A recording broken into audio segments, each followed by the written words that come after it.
ভাই কি হয়েছে, আপনার কি অবস্থা? মন খারাপ কেন?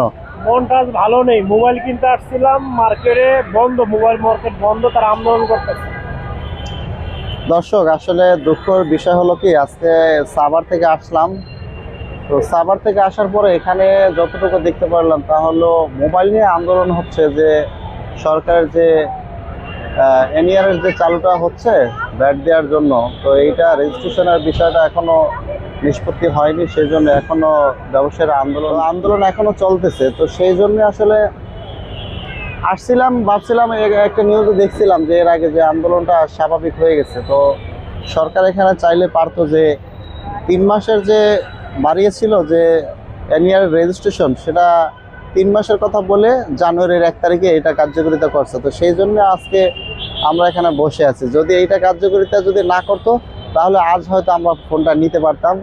যদি আপনাদেরকে দেখায়, এটা হলো বসুন্ধরা সিটি শপিং কমপ্লেক্স, এটা হলো কারণ বাজারে অবস্থিত। তো দুঃখের বিষয় হলো আজকে এত দূর থেকে আইসাও আজকে খালি হাতে ফিরে যাওয়া লাগতেছে, এটা আসলে খুব কষ্টদায়ক। তো গাইস, ভালো থাকবেন। সবসময় বলি শেয়ার করতে, আজকে শেয়ার করতে বললাম না, আপনাদের উপরে ছেড়ে দিলাম। আল্লাহ হাফিজ।